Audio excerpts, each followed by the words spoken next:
Welcome to EV Hub Live, a live video podcast for professionals advancing transportation electrification. To find out more about the show, visit atlasevhub.com/live. On today's episode, we hear from Nadia Mallakh, Senior Advisor to the Joint Office of Energy and Transportation's EV Working Group, and Brian Wilkie, Director of Business Development and New York Transportation Electrification at National Grid. They'll discuss how utility providers are working with EV charging companies to build out charging infrastructure across the country. We'll also hear from them about what the EV Working Group is doing to accelerate transportation electrification. They'll cover the current landscape for utility providers and what is needed to ramp up charging infrastructure in the U.S. Here's your host, Atlas Public Policy's founder, Nick Nigro. Hello, everybody. Welcome back to EV Hub Live. I'm your host, Nick Nigro, and I'm joined by two friends of mine, Nadia and Brian, today to talk about utility engagement along with the EV Working Group. Utilities have long been one of the key partners in making sure that we have good infrastructure out there, and their role is increasing, frankly, as more and more electrification in the truck space grows. And so I'd love to just start both first welcoming Brian and Nadia to the show and, get a sense of what you both think of as the state of play on the role of utilities with respect to EV charging and transportation electrification more broadly. We'll start with Nadia since it's her first time on the show. Welcome, Nadia. Yeah, good morning. I think it's a really exciting time, as you mentioned. The state of play, that's a great question. There are some areas where I think we're doing really well. There are some other areas where we are seeing challenges, and it's really going to, I think, require a lot of partnership from the private sector, public sector, to drive this forward. But I'll just say, I think 2024 is the year of infrastructure, and we're going to see that continue. We know, of course, it's the electrification of transportation, but there's also, it's a big piece of the puzzle, but it's also putting together the comprehensive planning that is going to allow us to have overall beneficial electrification and accommodate load growth from things like data centers. So I'm optimistic, but I do think we have to keep our eye on the prize, and that's really thinking about really how we do this faster and affordability, focus also on affordability and cost. So I'll stop there and we can kick it over to Brian. Yeah, Brian, before you go, I love that you brought up data centers because, that seems to be the shiny object right now in the press around electrification and load growth and all of that.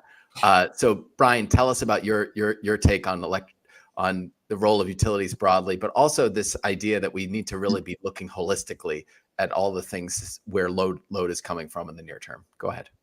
Yeah, it's super interesting times, I think, to be an electric utility after, in some cases, decades of declining load growth. Things have shifted very quickly.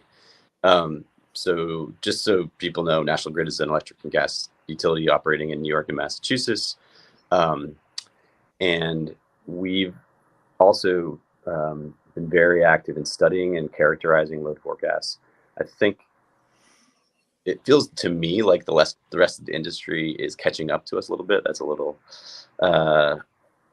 maybe we're tooting our own horn, but we've been studying these loads across New York and Massachusetts, both like large depot, medium heavy duty loads, but also large spot loads, light duty vehicle charging along corridors for a couple of years now. And I've been kind of, you, Nick and I have had many conversations about this, and I've had conversations with other regulators and others about just what this means. And the only difference between today and 2 years ago is, as you mentioned, we're also now AI and data centers. And, I would also say like a renaissance in manufacturing is occurring in our service territory, in upstate New York in particular, where we're seeing chip fab manufacturing, and in other utility service territories, battery manufacturing and other heavy, industry coming back to what were otherwise sort of declining industrial cities. It's really changed the landscape. So I think it's going to be a thrilling couple of years as utilities begin to grapple with and think comprehensively, as Nadia was talking about, all these different loads and how to accommodate all of them in the time frame that's realistic and customer friendly.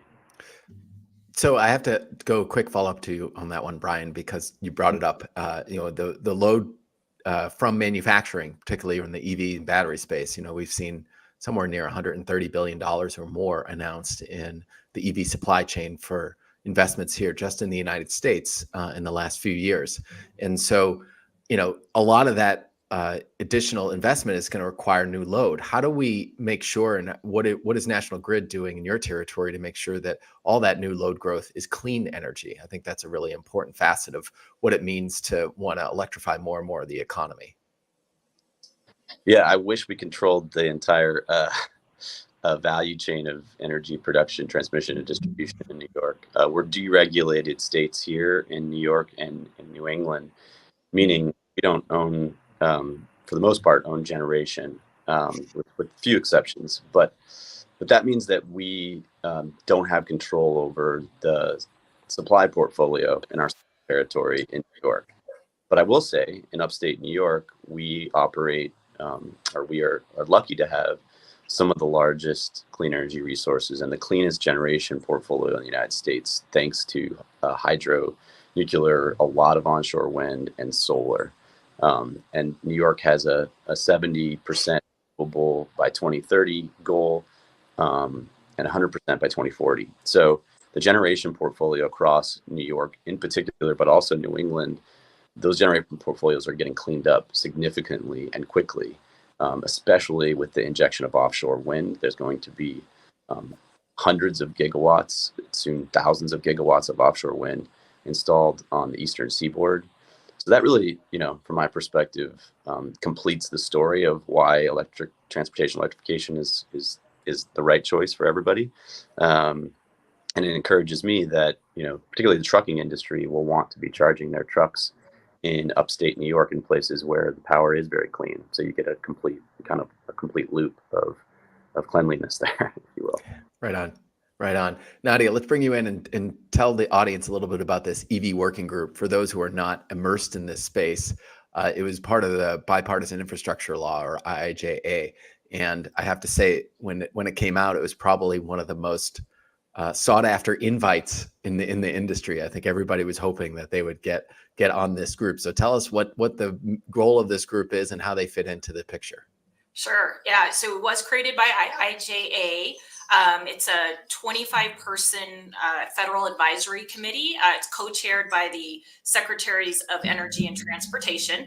And the objective is really to advise on how we, of course, focus on successful implementation of IIJA, but more broadly, thinking about how we're going to integrate successfully this next generation of transportation into the country's transportation system and energy system. So, it's a diverse group of stakeholders. It's made up of folks from the federal government as well as industry and a variety of private, public sectors. So I'm representing the utility industry, which includes not one specific utility, but investor-owned co-ops, munis, obviously, which all are their own unique. Every utility is unique, every utility is special, but also those different types and the ownership structures impact, how this transition is going to play out for them.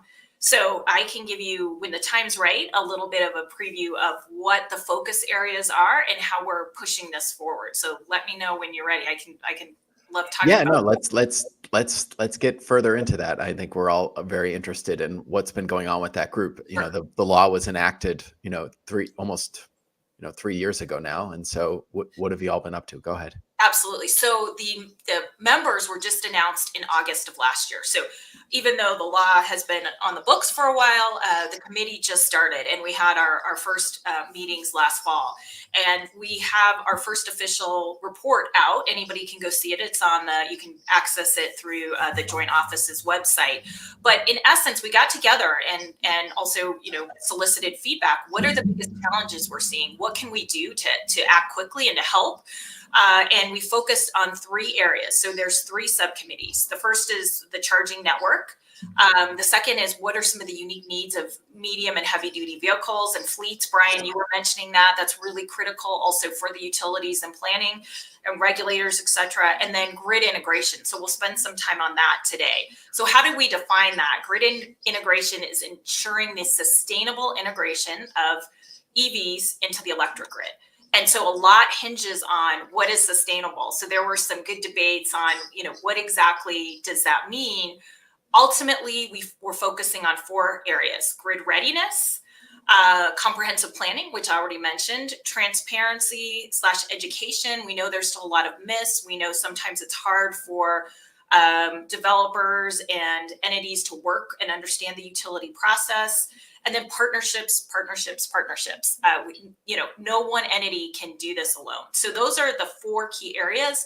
We identified some crosscuts too, and then I'll take a pause. But those crosscuts are really thinking about affordability, and I'll say that like 5 times because it's this is make or break. We have to have the grid ready, and it has to be done in a way that's affordable.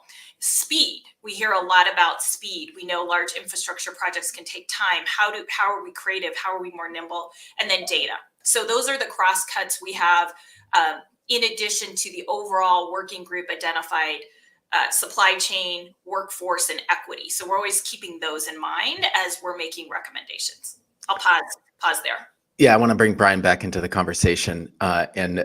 Brian, I think you might have muted yourself. You got on. There you go. So I'd love to hear. You brought up some of the goals of the group being grid integration, of course, and that's key. And you even mentioned regulatory structure. I want folks to understand right now. The regulatory structure we're operating in, particularly in regions like the Northeast, Brian, where you sit, and what needs to change essentially for us to be able to actually do medium heavy duty truck and charging and all of the kinds of things that we've been talking about so far. Like, where are we today and where do we need to go? Go ahead. Yeah. Easy question for you. The good news is that we're in a much better place than we were just last year or the year before. So, for example, in New York, the New York Public Service Commission has initiated a medium heavy duty proceeding, which really addresses not just medium heavy duty vehicles, but also just large spot loads of any kind triggered by transportation electrification. So that's really positive from our perspective. The regulatory environment differs from state to state, there's no doubt, but as a general matter, and it really does depend on your utility, the general matter, when a customer seeks to expand their current interconnection request or a new interconnection request at an entirely new location, this utility does a study and determines how much space or headroom they have on their line that connects them to our system. And then depending on the utility and whether or not they have make-ready programs like we have in New York and Massachusetts that provide a lot of support for electric vehicle interconnections, the upgrades associated with their new load could be entirely paid for by utility programs, including some of the behind-the-meter infrastructure, including in some cases the charger in New York. So there's a lot of opportunity and programmatic support for these customers in some states. And then you get to the question of, well, what about the upstream upgrades, which is a whole nother ball of wax? Like, what happens if the feeder can accommodate their load, but the substation is now overloaded? How does the utility plan for and pay for that? And currently, those upgrades are generally socialized across the entire rate base, which is appropriate because lots of different loads are triggering those substation upgrades. But the feeder upgrade might be different, and that could be a very expensive proposition as well, and might exceed the caps in our make-ready programs. So what we started to do is think harder about how does the customer experience our interconnection process? What sort of regulatory shifts would help us? And the good news is that a lot of public service commissions, including I think in Colorado and to some extent, and New York, Massachusetts, and California have started thinking about approaches to allow utilities to do things in a proactive way once they've characterized and thoughtfully mapped out a process and load forecasts that are justifiable. Rich, that looks different for different utility commissions, but I think through some of the work that frankly National Grid has done, people are starting to understand and be able to characterize these loads, understand their coincidence with their system peaks, and then start to build a case about the need to start project development today. even in places where you're not seeing a lot of issues, because the loads are going to develop quickly. The customer expectations are very different than typical customer expectations. And as you know, Nick, the load curve of EV adoption, if you will, is very steep. So I think I'm really hopeful, as I sit here today, much more hopeful than I was a year or two ago. Well, I'm glad to hear that you're hopeful. You brought up you said the word proactive, and I've got to, I think we've got to pull on that thread a little bit, just because, when people talk about particularly truck electrification, the timelines really don't line up. The load for that a utility needs to serve there relative to when a truck could be delivered. So those timelines don't meet up. Typically a utility would have several years of lead time because it's a building.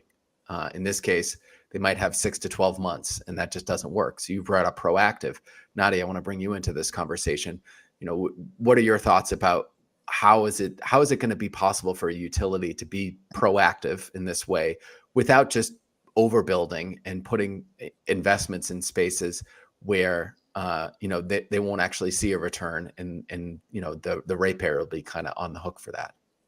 Yeah, I think it's a great point. And Brian, you all have been doing some great leading work in this space. I know at the prior utility I worked with, we were very focused on this. And you hear different terminology, no regrets investments. But basically, again, taking a big step back, I think it's so easy to get very focused on one component of electric transportation, or we're going to need it for this load or that load.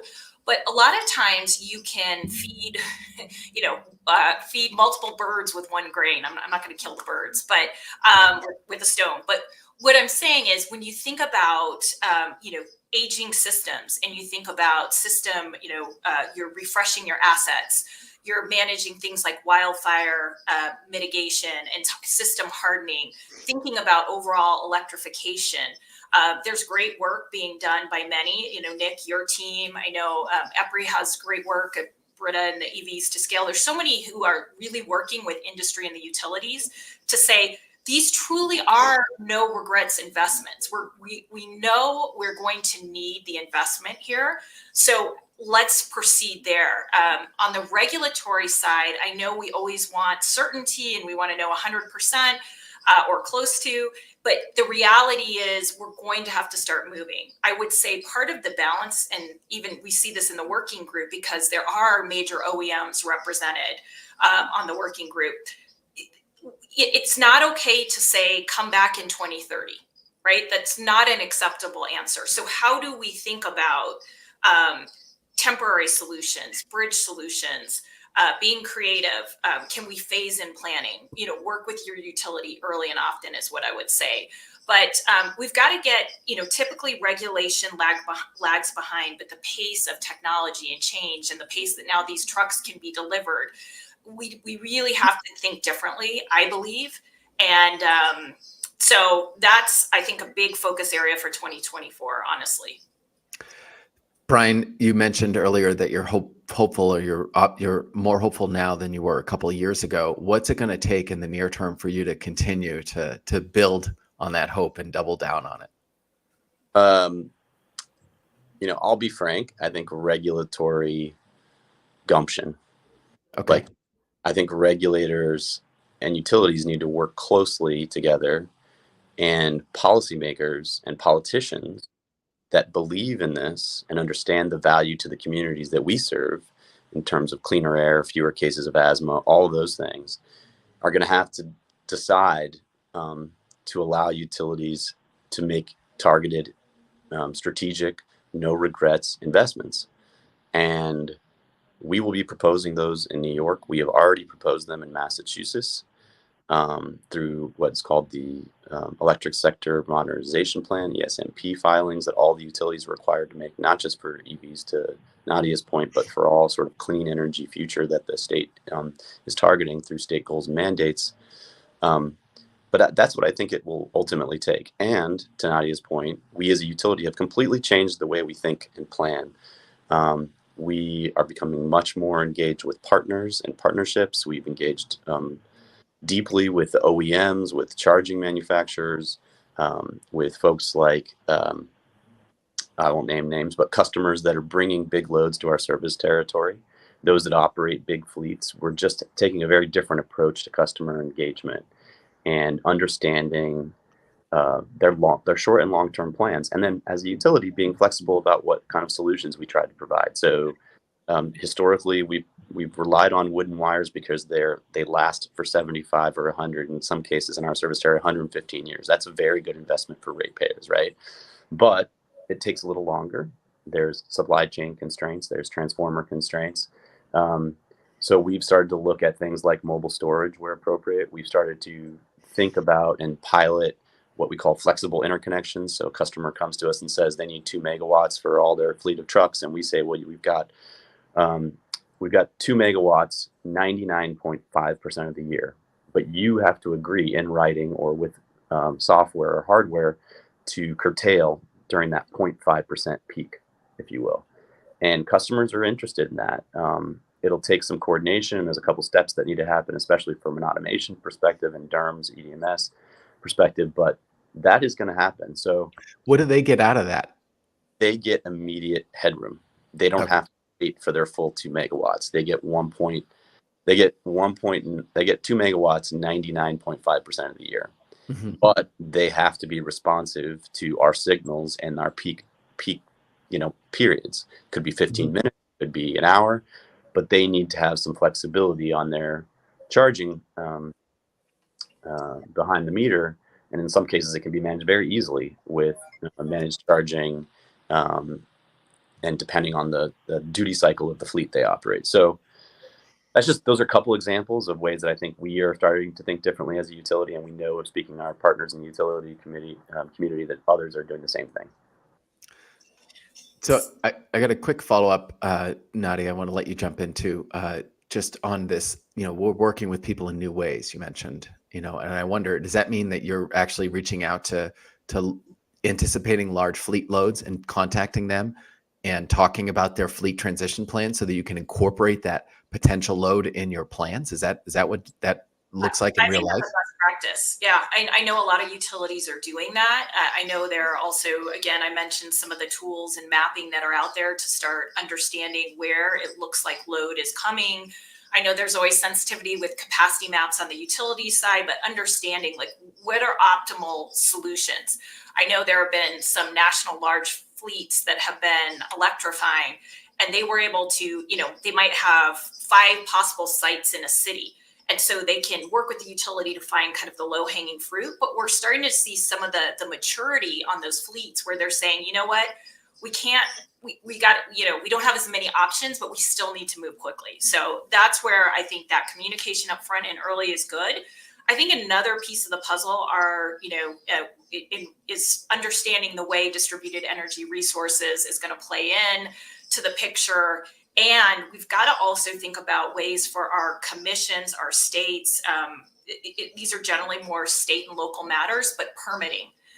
One of the things that takes, if you've sited and built a new substation, which I know, Brian, you probably have, I've worked on those too. I mean, you can be talking years and years to get approvals from the commission, from your local governing bodies. It's, stakeholder input, which is critical, but how do we streamline some of this? I'll also just say one other thing I'm thinking about things differently is typically there's not a million different ways a site can be configured, say, public charging depots. So understanding what are the general configurations, how do we pre-order and stock up? How do we get more efficient and streamlined? And I think a lot of the partners, the OEMs, everybody in the ecosystem can help us with that. So I think it's we're just going to have to do things differently. And Brian, I totally agree with what you're saying. Part of the trade-off may be you're not going to be up 100% of the time. We might need to have interruptible service and tariffs, and a lot of times that's okay for the customer. So let's think about working with the customer to understand what they need. So I just have kind of a related question when we're talking about customer engagement. We're looking at obviously electrifying transportation. That's our focus here today. The rise of these and interest in data centers is clear, and that's of growing in some states like gangbusters, and then also building electrification. So we have all of these different facets in industrial electrification, excuse me. We've got a lot going on, right? And I wonder, Brian, like at the utility in upstate New York, where there is this renaissance you're talking about, how do you make sure that you're putting all those ducks in a row before you put your plan together to go to the commission, so that, you do that investment once? You was like, it obviously always costs more to dig up stuff later than to do it once. And so tell us how you can make sure that coordination happens. Yeah, so I'm going to try to stay in the National Grid swim lane here, but and not upset anybody, but I do think utilities need to kind of begin, and states need to think about empowering utilities to begin to return to integrated resource planning approaches, because there's a cheap and expensive way of doing everything. Piecemeal, one, dig it up and then 5 years later dig it up again and then dig it up again, is not cheap for the customer. It's not timely for the customer. It's not easy for our construction teams and operations teams from an outage perspective. So I think the way that, it's actually not that complicated. And the transmission planners and distribution planners I talk to, there's no such thing as proactive planning. All planning is proactive by nature. They kind of take issue with this idea. We've been planning for and accommodating load growth in our service territory off and on for 125 years, right? There's ups and downs, but this is no different, really. And the only difference is that in the case of data centers and EV loads, they just show up a little faster. So some of those tools that I mentioned, things like mobile storage, mobile substations, are really going to be critical for us. And I think we see that as part of the tool belt of solutions that we're going to deploy. But the loads are really, we can serve them. We might have to change some of our tariffs, as Nadia was talking about. We may have to be more flexible in terms of what we allow customers based on their first interconnection request versus what we settle on. But those things are all doable. You can easily thread them together and decide on where you need to build some new transmission or reconductor to a higher voltage. Those things can be done. The key point is, though, we need to start now, and we need to be empowered to begin now. After we've shown regulators the load forecast that we see, the types of interconnection requests that we see. Just to take one example, Micron is building a big chip fab factory in Syracuse, New York, a town of, 80,000 people, let's call it, maybe even more. They're eventually going to bring up to 60,000 jobs to the greater Syracuse area.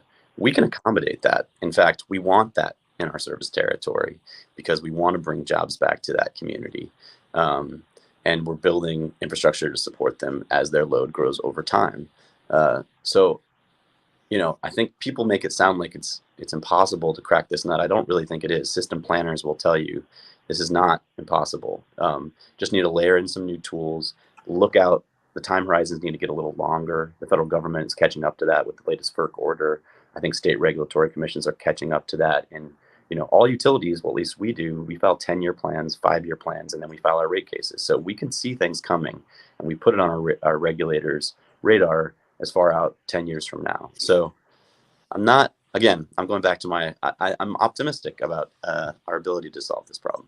Right on. Yeah, Nadia, I want to close with a question to you about the role of the EV working group in this. There was a old utility person I knew from New England, who I won't name just to call him out, but he used to say, basically, we are, reacting, waiting for the policymakers to tell us what to do. We don't want to be too aggressive here, because generally commissions are conservative in trying out new things, making big investments, taking a lot of risk. What's the role of the EV working group here in making the case in the way that Brian just described? Because obviously there's a lot of influence, let's just say, from a body like the EV working group that's connected so closely to all of the programs coming from the infrastructure law. Yeah, so let me just also, one thing before I answer your question, I would say the other big piece of the puzzle is technology and the role that technology is going to play, and the changing the speed of that, the rate of change there. So historically, utilities haven't been, I mean, they're not, tech companies. That's not their core business. So another piece of getting the regulatory framework right is also understanding that we're going to have to be, fast and upgrade systems and do things a little bit differently there. So what I would say, jumping to your question on the EV working group, I mean, one, just being aware that the group is out there, right? I think reaching out and sharing, there's always a public comment period. The big full EV working group meets quarterly. Those meetings are public. I think the next one is June 17th. But, share ideas. I know the joint office has links. You can share ideas. I mean, I personally reach out to me on LinkedIn if you have thoughts or ideas. But, the real question is, it's not just what can the federal government do? I mean, obviously, they're a big player here. But if we think about partnerships and all the voices at the table, what can we come together and do? So we're really focused on some low-hanging fruit. But I think, topics like managed charging, interpreted very broadly, thinking about, like, we have a mayor who's representing local municipalities. How can we streamline permitting? How can we, just obviously connect the dots? So what I would say is, I wouldn't wait for the policymakers to bring all the answers to the table, because it's just inherently, that it's kind of got to be all of us. That being said, it's a great opportunity. We issue reports. There will be 3 under the legislation, but we can also issue advice letters. The full body has to do it, so not one subcommittee can do it, or not one individual on the committee, but we come together, and we've done that with the first report, and we can give specific advice. So if there's something unique to heavy medium duty, if there's something unique that the utility industry is needing, certainly let's act on that. I mean, you've got a group of individuals who are very motivated, who are, all in and want to help push this forward. So that's what I would say, is just get involved. Yeah, I love go ahead, Brian. No, I was going to give a topic for a first advice letter. Yeah, go for it. Let's see. Let's go for it. Oh my God, it's my chance, my elevator pitch. So I would love to see the EV working group and or FHWA, Department of Transportation, we've spoken with them about this, issue guidance and or direction to state DOTs and or throughway authorities like we have in New York, to encourage them to work with and collaborate with utilities about, for corridor charging, the ability to go overhead wherever possible, as opposed to underground. Historically, state DOTs and FHWA have a preference for undergrounding all utility lines for reasons that are well justified. Historically, they didn't want lines falling on highways. Technology has evolved a lot. Structures that we build today are entirely different than the ones we built 20, 30, 40, 50 years ago, and are much more resilient, and including the ability to essentially immediately de-energize lines to the extent there's any fault. So we think it's a really critical issue that no one's really paying attention to, and no one will really do anything about. And because it kind of across many different sectors, we've been really hard for us to get any. It's much cheaper to do it this way. Is that why you're bringing it up? Also about a tenth of the cost. And for a liability perspective, if you lose an underground line, finding the fault, isolating it, and then repairing it can be a month-long exercise, especially if you're going under an operating interstate. So better to have the line fall, de-energize, be able to fix it within a couple hours, and not risk any life to or any safety concerns for motorists or trucks or anyone else, than have it be underground. And then to my previous point, we would design the structures on either side of the throughway, for example, very differently. We design your average structure that's crossing the throughway today. It won't be a pole. It'll be a steel, it won't be a wood pole. It'll be a steel pole and or structure. We'll use different conductor. We'll limit the crossing. But state DOTs, federal DOT, FHWA, they allow more crossings for corridor charging, or the costs are going to go absolutely through the roof. I can tell you. And if they care about costs, and I think the federal government does, especially if they have skin in the game now, this should be something they should be focused on. There you go.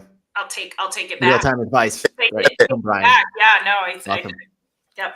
Okay. Appreciate that one, Brian. Yeah. Well, we're a little bit over, so I'm going to let you both go back to your day's work. Really appreciate both you, Nadia and Brian, for joining me. Brian, shout out for you and your crack IT troubleshooting skills, joining on your phone. So appreciate you both.